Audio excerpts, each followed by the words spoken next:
Hey, welcome back to your favorite technical mathematics class. We're going to take a look at radical and logarithmic expressions as well as discuss some irrational and real numbers today. So let's talk about radical expression for a minute. The nth root of m, so n here, that's our index, and the stuff underneath the radical symbol, you see the radical symbol there, the radical symbol.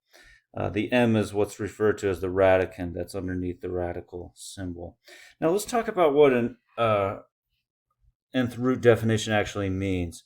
The nth root of b equals a if and only if a to the n equals b. Okay, that's your nth root definition. So for example, the square root of 25. If they don't put a if they why is this thing doing that? Don't be moving on me. If they don't put a root here, it's a 2. See how I put the little 2 in there? So if it's missing, it's a second root. That's a square root of 25. And we know, you guys probably know the square root of 25 is 5. But what that means is, since this is a second root, what that means is 5 squared equals 25. That's what the square root means. So here's another one, like the square root of 9 we know is 3, right? So let me put the little 2 in here. We're taking a second root. That means 3 squared equals 9, right? That's what that means.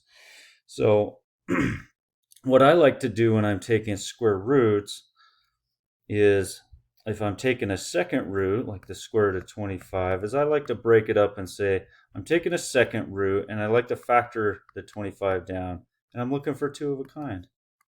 So the square root of 25 is 5. Or the square root of 9, which I know I'm looking for a square root, a second root. 9 is 3 times 3. I'm looking for 2 of a kind, so the square root of 9 is 3. Let's do this one. Now I have a negative in front, and then I have square root of 16. Let me break up the 16 into 4 times 4. Again, I'm looking for a 2 of a kind. So it's 4. Square root of 16 is 4. But then you got to apply that negative that was out front of that.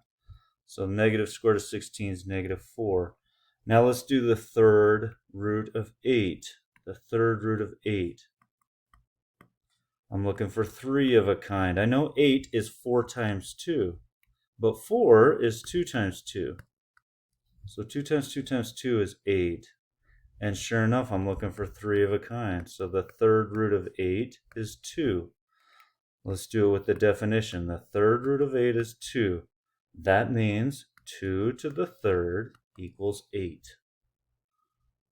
Let's do this next one here, the last 2 here. Third root of negative 27. So I'm looking for 3 of a kind.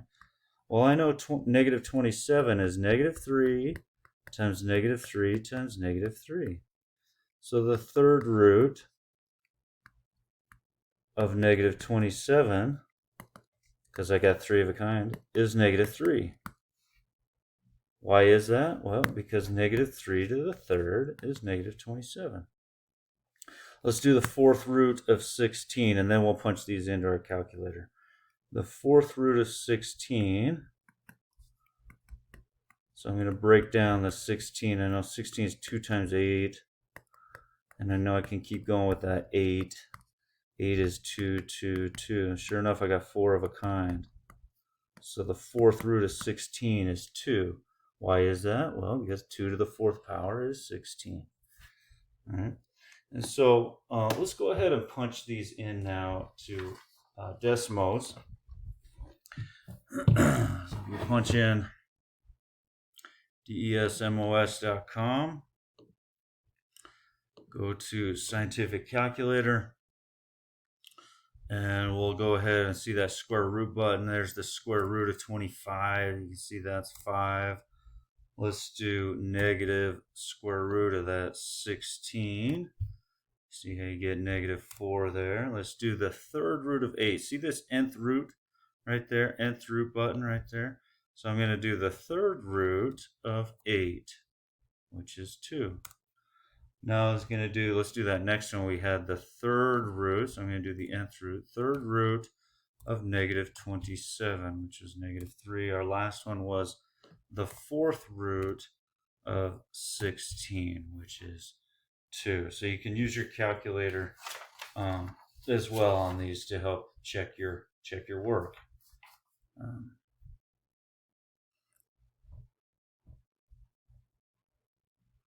Now, note radical expressions can have rational, irrational, or imaginary values. We don't talk about the imaginary values, but rational numbers, if you remember, rational numbers have got to be of the form a over b, where a and b are integers. If you remember, the integers are negative 3 and negative 2, and here's the set of integers. That's the set of integers. So every rational number has to be written in that form, a over b. Irrational numbers, that's like pi. In decimal form, these things go on forever. Square root of 2 is another one, right? 3 pi is 3.14159, blah, blah, blah. You know, if you punch in square root of 2, you'd get like, punch it in real quick,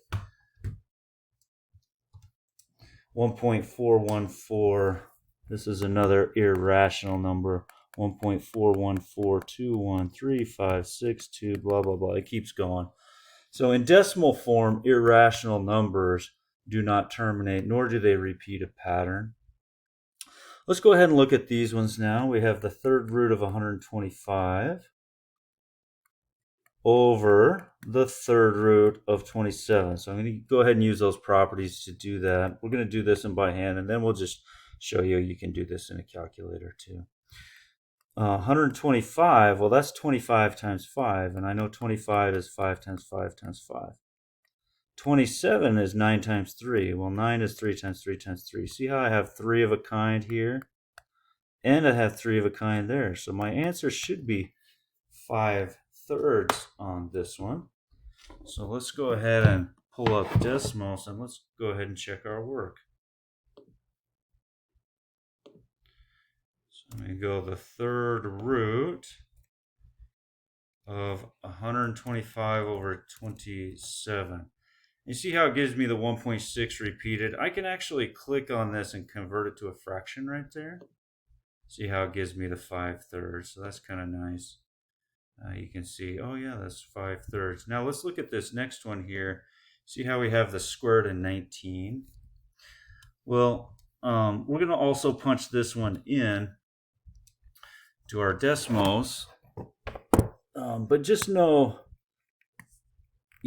0 is the square root of 0. 1's the square root of 1. 2, we know that's the square root of 4. 3 is the square root of 9. Square root of 16 is 4. Square root of 25 is 5. So we know square root of 19 is like right in here. So this is 4 point something. And if you punch in the square root of 19 into decimals, you'll get 4.358898944. We'll go ahead and round that to 4 decimal places. So right here, so I look at the 9, that'll bump that 8 up. So 4.3589 approximately, if we round that to the 10,000th position. Fourth root of 24.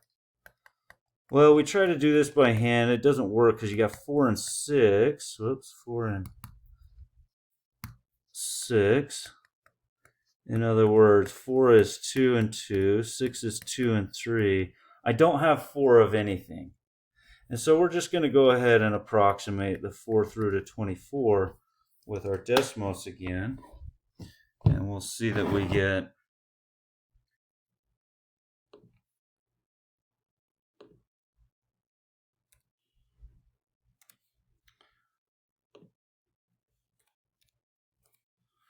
2.21.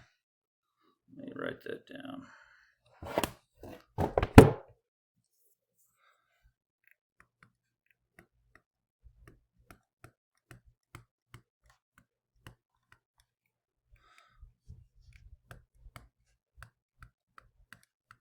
Which would be 2. 2.21336, right? So we're that 6 will bump that 3 up, so that's why you got that 2.2134 on that.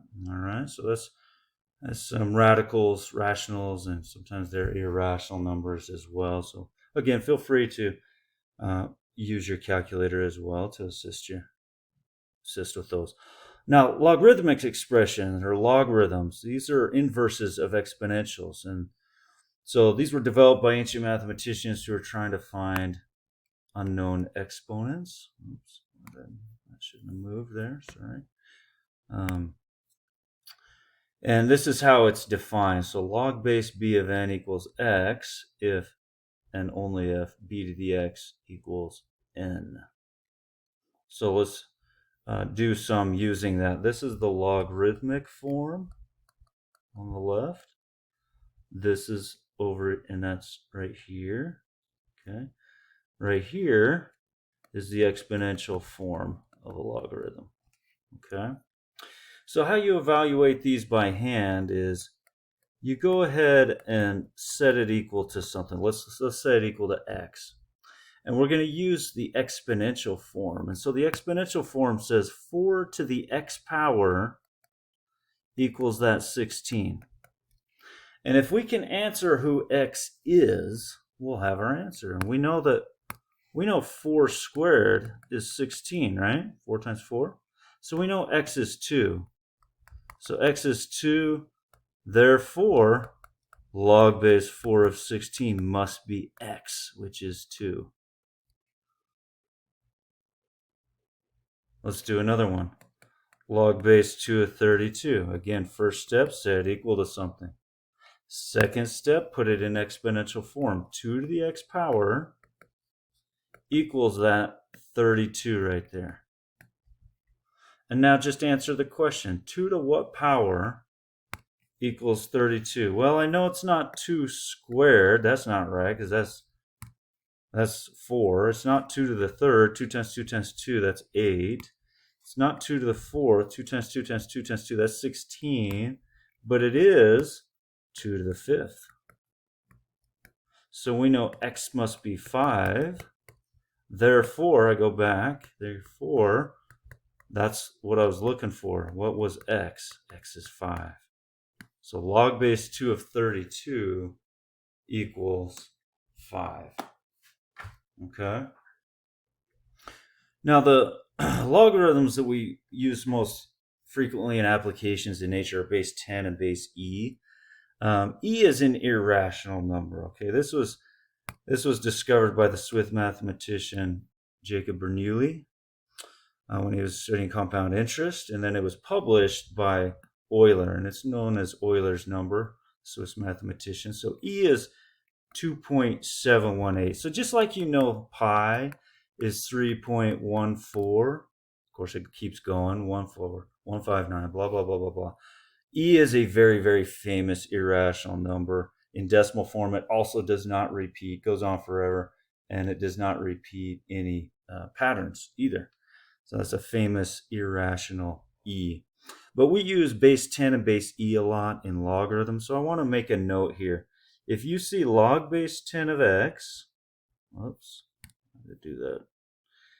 If you see log base 10 of x, goodness, that's called the common log. So just see the little log of x with no 10 there. So log base 10 is assumed, if you ever see log of 7, that's assuming that that's a log base 10. If they don't put the 10 in there, it's a common logarithm. Now log base e, the second one right here, log base e is the natural log of x. So instead of writing log base e of 4, they would write that as the natural log of 4 instead of log base e of 4. And you have a log key and you have a natural log key on your basic scientific calculators. And we're going to use this change of base property to be able to evaluate things like log base 2 of 3. Right now the basic cheapy scientific calculator, you can't do it because you only have a log base 10 button and you have a natural log button. And so what we do is we're going to change the base to base 10. Oops. Or we're going to change the base to base e. Okay, so we'll use either of those. So for example, log base 2 of 3, if I change it to base 10, is log base 10 of 3 over log base 10 of 2, and I could punch that into my calculator. Or I could do log base 2 of 3 as log base e, or natural log of 3, over natural log of 2. Either of those would give me the solution. But let's go ahead and punch some in here with our calculator. Let's evaluate log of 99. Now notice there's no base, so it's assumed that you know that's a base 10. So you're just going to punch in log of 99 into your scientific calculator. Let's pull up, again, that's log base 10. Let's pull up Desmos. You can go to the functions, FUNC, you see the log right there. That's our log base 10. We're punching in log of 99. Enter. And that's it. We're going to write that down. The next one was the natural log. So I go to functions, go to the natural log. Let's punch in the natural log of 1. See how we get 0. The third one was the natural log. And you can also, by the way, you can use ln and then punch it in. ln of 2 is our third one. We'll go ahead and write that one down. The fourth one was the natural log of 1 over e to the 5th. Oops.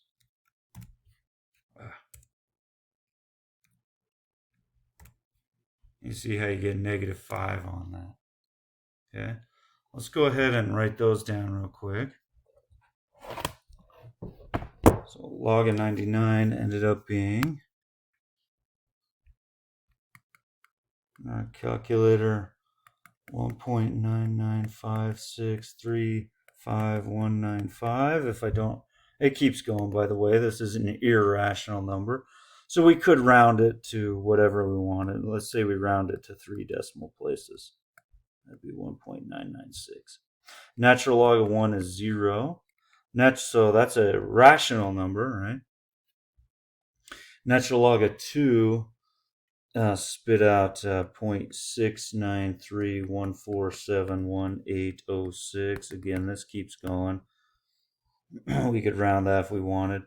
And this natural log of 1 over e to the 5th, this ended up being -5. So that's a rational number. Remember, rational numbers can be written in the form a over b. So -5 over 1 is a rational number, -5.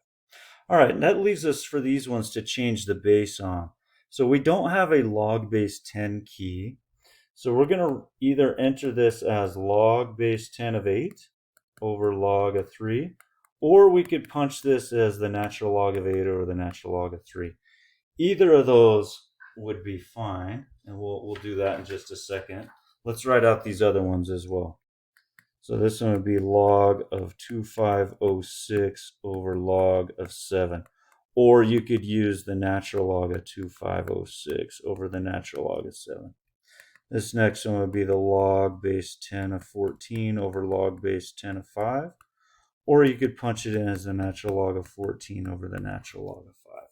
Either of those would work. Let's go ahead and punch those in.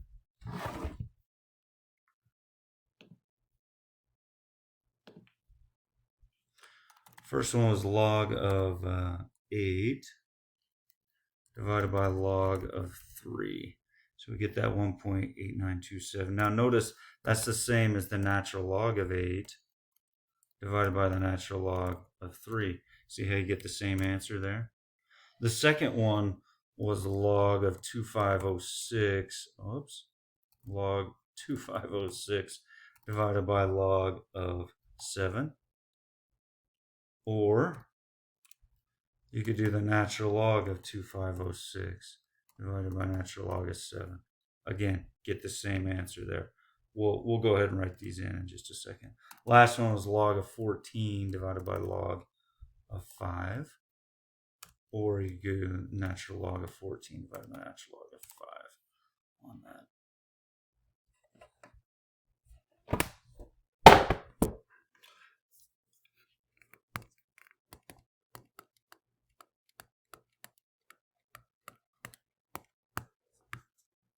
Again, this is an irrational number.